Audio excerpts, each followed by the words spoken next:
And ప్రతి సెషన్కి at least 1 month గ్యాప్తో మనం చేస్తూ ఉంటాం.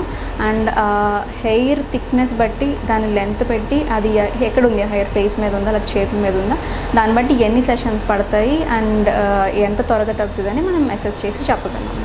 ఈ ట్రిపుల్ వేవ్ లెంత్ లేజర్ అంటారండి. సో దీంట్లో 3 వేవ్ లెంత్స్ ఉంటాయి, 710, 1084 అండ్ 810 అని 3 వేవ్ లెంత్స్ ఉంటాయండి. సో ఇది US Korean FDA approved laser అండి ఇది.